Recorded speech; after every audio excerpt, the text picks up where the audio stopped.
Hi, this video is about a comment that I heard by a coach on passing a session during my coaching.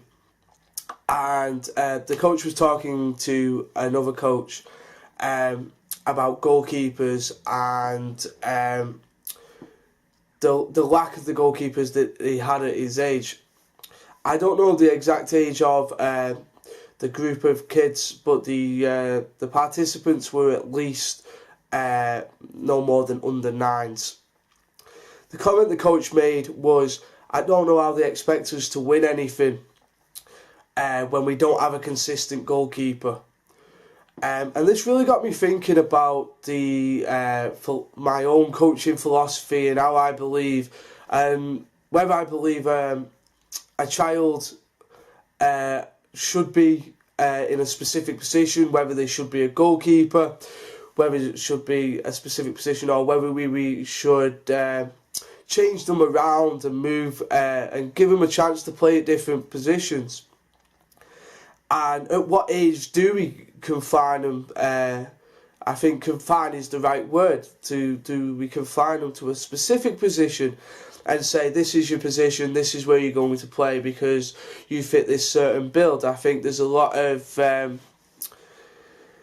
coaches out there that believe that he's really tall, he should be a centre back, or he's the biggest player in our team, so he's a centre forward.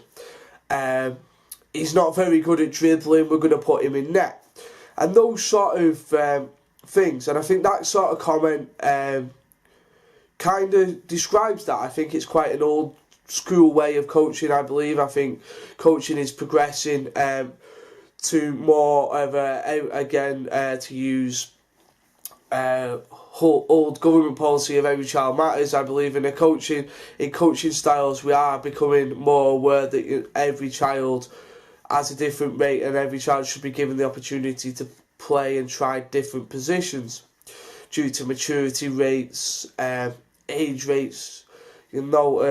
As we see that we've got a lot of players at certain ages, so you might have two 12-year-olds.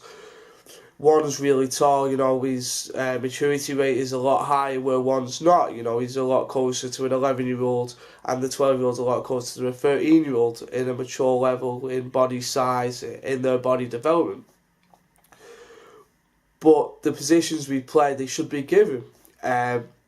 Obviously, the constraints that Lionel Messi had as a player, being a lot smaller, he worked on his control, he worked on his technique, and become one of the most fluid and attacking players in world football today. And I think things like this, if he wasn't given the opportunity to try his skills, he may never have played football. We see a lot at youth level that players that play centre-backs, so Jamie Carragher, Anton Ferdinand, John Terry, were always centre forwards when they were younger because they were the bigger players, and now you look at them now, they play centre backs and become accustomed to that position, and probably some of the world's best at those positions did start off in other positions at a youth level because the coaches played them there. So I think my coaching philosophy itself is that I believe every child should be given an opportunity in each position. So in my team, I believe that each week we should have a different goalkeeper. Whether this means the player concedes a few, I think the skills that they learn while they're in net and stuff like that, having to communicate with the defenders, the position, the agility, the reflexes, is something they can take into other positions as well. So I think as a coach, I personally like to know I like to see my players playing in different positions and given the opportunity to move around. So, same with the ability of the players, so I don't have the same starting lineup each week.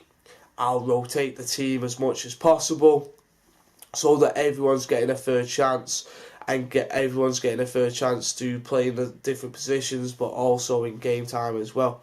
I think this is very important as coaches, that we need to be aware of this and progress this, and this is what I try and take into my coaching and try and progress. I was quite shocked by the comment that coaches, even today, and as much as we know into the psychological and the physiological persona of for children and stuff like that, that we're still some coaches are focused on winning, even at an under 9s, under 8s, under 7s, under 10s, instead of enhancing the experience in sport and promoting those values of fairness and just playing for the fun of the sport and trying to develop our players as young footballers, not as footballers going to win trophies.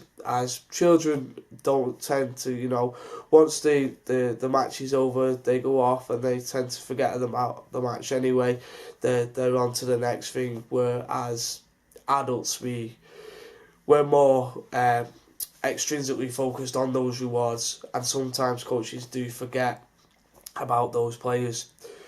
So thank you for listening, and watch out for my next video.